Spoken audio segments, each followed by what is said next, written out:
Everyone, सो ये हमारा GOC का लेक्चर नंबर 2। आई होप आपको फर्स्ट वीडियो में सब समझ में आ गया होगा। आज का हमारा टॉपिक है डोनर एबिलिटी। इससे पहले हम जो फर्स्ट क्लास में पढ़ा है उसे थोड़ा सा रिवाइज कर लेते हैं। हमने पढ़ा था non bonding, sigma and pi के बारे में। इनके एनर्जी लेवल्स को अगर हमने दिखाया था तो यहाँ कहीं हमने नॉन बॉन्डिंग का एनर्जी लेवल या फिर पी ऑर्बिटल भी कह सकते हैं। ये एनर्जी लेवल यहाँ पे इसलिए दिखाया गया है क्योंकि इनकी एनर्जी ना तो डिक्रीज हो रही है या ना इंक्रीज हो रही है, क्योंकि ये किसी बॉन्डिंग में पार्टिसिपेट नहीं कर रहे हैं। सबसे कम हमारे पास एनर्जी थी सिग्मा की, उसके बाद था हमारे पास पाई। जितनी एनर्जी डिक्रीज करती है उतनी ही इंक्रीज करती है, तो हमारे पास यहाँ पे आया कहीं पाई स्टार एंड इसी तरीके से यहाँ पे आया हमारा सिग्मा स्टार।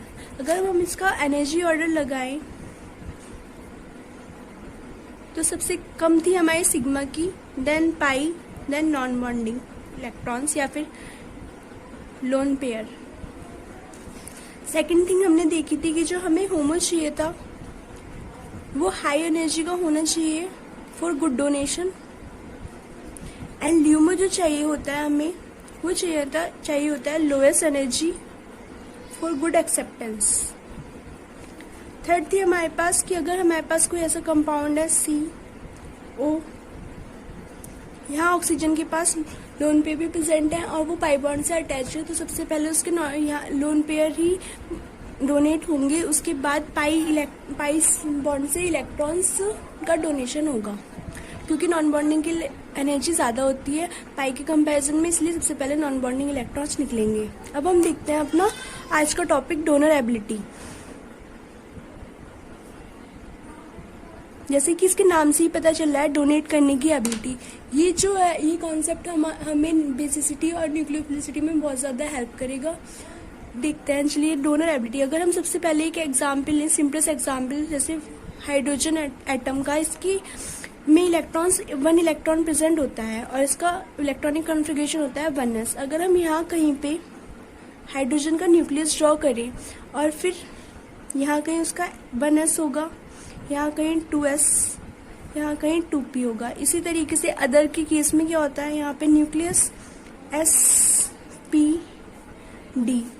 अगर हमारा हाइड्रोजन का 1 इलेक्ट्रॉन उसके 1s में प्रेजेंट है तो यहाँ दिख रहा है कि जो हमारा न्यूक्लियस का फोर्स ऑफ अट्रैक्शन है वो s ऑर्बिटल में प्रेजेंट इलेक्ट्रॉन पर मैक्सिमम लग रहा है।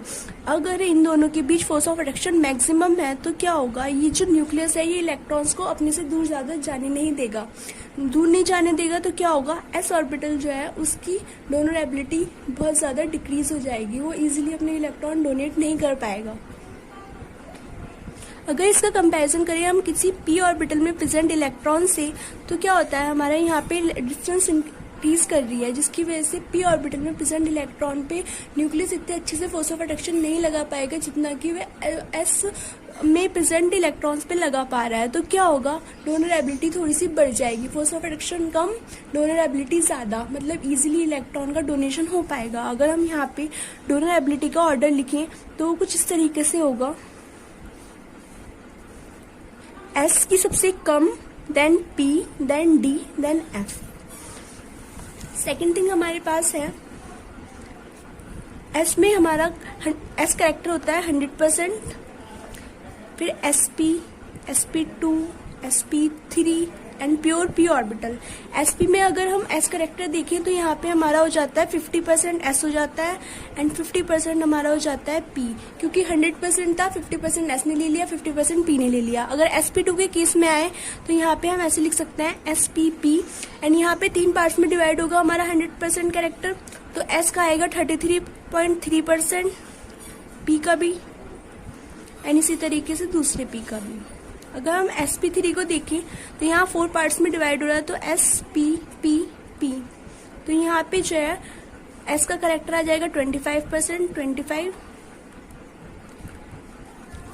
एंड p में s करेक्टर हो जाएगा 0 एंड p करेक्टर हो जाएगा 100%। इस बात से हमें ये पता चलता है कि जो s है उसकी एनर्जी क्या होगी। अगर यहाँ पे हम एनर्जी लेवल लिखें, क्योंकि s में 100% s करेक्टर है, क्या, और ये हमारे न्यूक्लियस के बिल्कुल क्लोज प्रेजेंट है। तो क्या होगा, अगर फोर्स ऑफ अट्रैक्शन बहुत ज़्यादा होता है तो हमारी एनर्जी डिक्रीज करती है। ये बात बिल्कुल अच्छे से समझ लीजिए कि अगर फोर्स ऑफ अट्रैक्शन बढ़ रहा है तो हमारी एनर्जी डिक्रीज करती है, और रिपल्शन होने पे हमारी एनर्जी इंक्रीज करती है।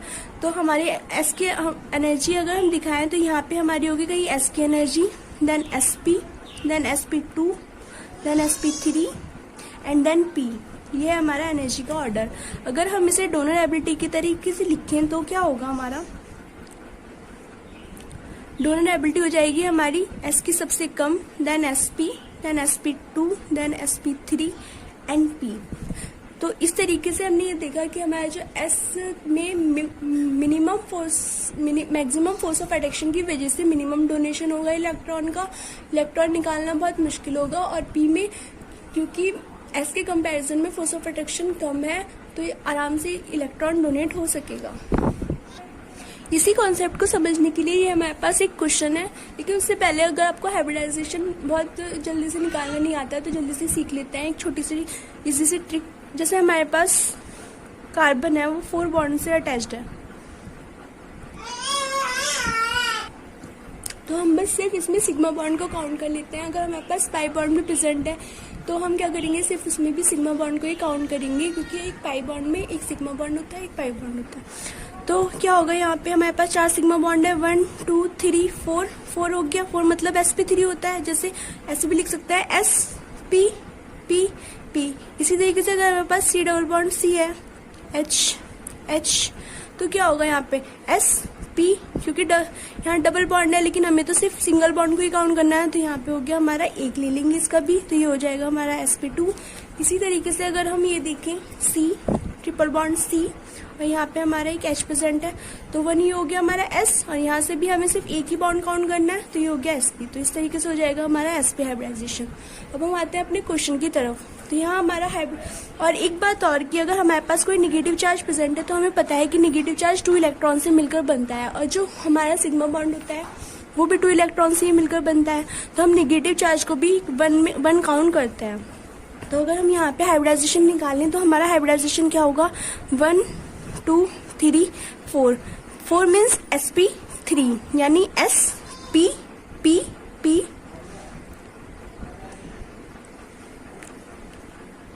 तो ये हो जाएगा हमारा sp3।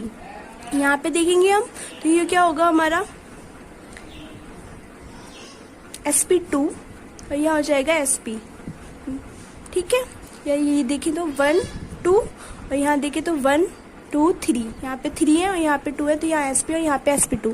हमें पता है हमारा डोनर एबिलिटी का ऑर्डर किस तरीके से होगा। सबसे कम जो होता है डोनर एबिलिटी s होता है, फिर sp का होता है। यहाँ पे हमारा sp है तो ये अपने इलेक्ट्रॉन्स बहुत इजीली डोनेट नहीं करेगा, क्योंकि यहाँ पे s करेक्टर 50% है। तो हमारा डोनर एबिलिटी का ऑर्डर हो जाएगा, A की सबसे ज्यादा होगी, देन B, देन C। इसी कॉन्सेप्ट को समझने के लिए हमारे पास ये एक और क्वेश्चन है, हम इसे A और इसे B मान लेते हैं। एक बात यह है कि अगर हमारे पास 2 चीजें हैं जिसमें कुछ चीजें हमें सिमिलर दिखाई दे रही हैं, तो अगर हमें उसे कंपैरिजन करना होगा तो सबसे अच्छा तरीका यह है कि जो चीजें बिल्कुल सेम दिखाई दे रही है उन्हें हटा दीजिए, उसके बाद जो बचता है उसके हिसाब से उसे कंपेयर करिए। तो यहाँ पे हमारे पास कॉमन क्या है, यहाँ पे नेगेटिव चार्ज है, यहाँ पे भी नेगेटिव चार्ज है। 2 H बॉन्ड के 2 हाइड्रोजन के साथ ये भी बॉन्ड बना रहा है, तो क्या जो ये हम हटा देते हैं। अब हमारे पास क्या रिमेनिंग पार्ट बनता है, एक बनता है CH और एक बनता है नाइट्रोजन, इसका लोन पेयर। तो अगर हम इसमें देखें तो एक कॉन्सेप्ट यहाँ पे ये भी लग सकता है कि यहाँ पे लगेगा ल्यूमो और HMO वाला कॉन्सेप्ट। यहाँ हम क्या दिख रहे हैं, सिग्मा बॉन्ड बन रहा है, यहाँ पे हमारे नॉन बॉन्डिंग इलेक्ट्रॉन प्रेजेंट है। तो अगर हमें डोनेट कराना होगा तो हम कहाँ से कराएंगे, नॉन बॉन्डिंग से कराएंगे। क्यों, क्योंकि नॉन बॉन्डिंग की एनर्जी कहीं पे यहाँ पे होती है और सिग्मा की एनर्जी कम होती है। तो डोनेशन के लिए जो होता है वो हमें हाई एनर्जी का HMO चाहिए होता है। तो हमारा जो डोनर एबिलिटी का ऑर्डर हो जाएगा वो हो जाएगा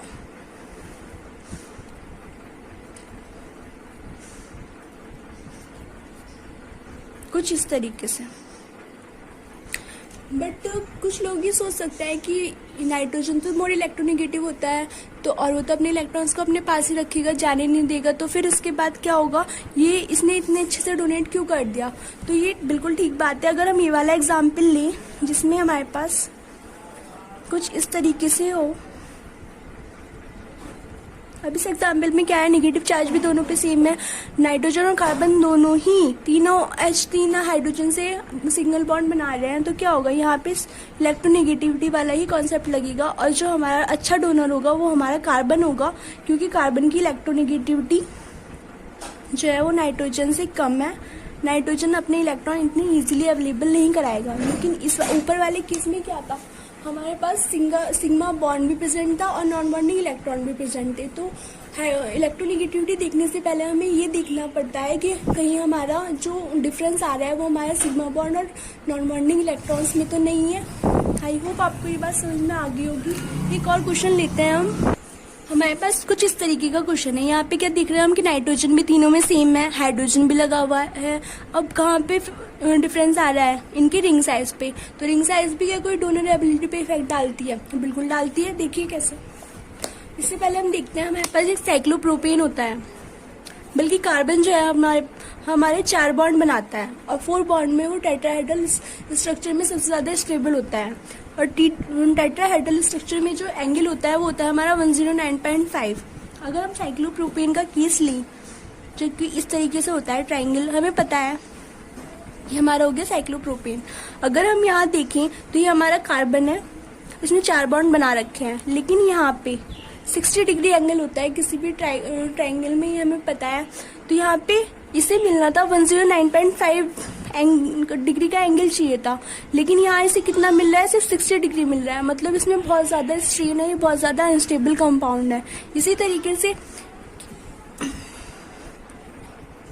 एक चीज और देखिए, जैसे हमारे पास मैंने आपको बताया था कि यहाँ पे हमारा हाइब्रिडाइजेशन क्या है, sp, और हमें पता है कि लीनियर मॉलिक्यूल है, तो इसका जो बॉन्ड एंगल होगा वो कितना होगा, 180 डिग्री। अगर हम sp2 हाइब्रिडाइजेशन की बात करें तो यहाँ पे एंगल हो जाता है हमारा 120 डिग्री, जैसे कि BF3 और BCl3 के केस में होता है। अगर हम इसी तरीके से sp3 की बात करें, जो कि हमारा टेट्राहेड्रल मॉलिक्यूल में पाया जाता है, तो इसका यहाँ पे एंगल होता है 109.5 डिग्री। आप देख रहे हैं कि जैसे जैसे एंगल बढ़ रहा है वैसे वैसे एस कैरेक्टर भी बढ़ रहा है। अगर हम ऐसे लिखें कि sp का, यहाँ पे हम लिखते हैं sp 180 degree, sp2 120 degree, sp3 109.5 degree, तो इससे हम एक जनरल कंक्लूजन निकाल सकते हैं, एस कैरेक्टर जो होता है वो हमारा डायरेक्टली प्रोपोर्शनल होता है हमारे बॉन्ड एंगल के। और अगर हम इसी बात को दूसरी तरीके से लिखना चाहें तो क्या लिख सकते हैं, जो हमारा पी कैरेक्टर है, जैसे कि यहाँ पे 50% था, यहाँ पे हमारा 50% से बढ़कर 66.6 समथिंग हो गया, और यहाँ पे हमारा हो गया 75%। तो क्या हुआ, हमारा पी कैरेक्टर बढ़ा बॉन्ड एंगल डिक्रीज करने से। तो यहाँ लिख सकते हैं पी कैरेक्टर जो होता है वो हमारा इनवर्सली प्रोपोर्शनल होता है बॉन्ड एंगल के। अब इस चीज को हम यहाँ पे कैसे अप्लाई करेंगे, देखिए यहाँ इसे चाहिए था 109.5 डिग्री, इसे मिला कुल 60 डिग्री। तो क्या हुआ, हमारा बॉन्ड एंगल डिक्रीज हुआ, तो क्या होगा, अंदर की साइड जो है हमारा वो एस कैरेक्टर मिनिमम हो जाएगा। अब जब एस कैरेक्टर अंदर की साइड मिनिमम हो रहा है तो क्या होगा, बाहर की साइड तो इंक्रीज करेगा। जैसे देखिए ये हमारा एक बॉन्ड है, तो यहाँ पे हमारा 180 डिग्री का वो बन रहा है, लेकिन अगर हम यहाँ पे जाएं तो अगर अंदर का जो हमारा अंदर का एंगल है वो अगर कम होगा तो हमारा यहाँ का एंगल तो बढ़ जाएगा। जैसे यहाँ का अंदर का एंगल हमारा अगर 60 है तो ऊपर का एंगल क्या होगा हमारा 120 डिग्री।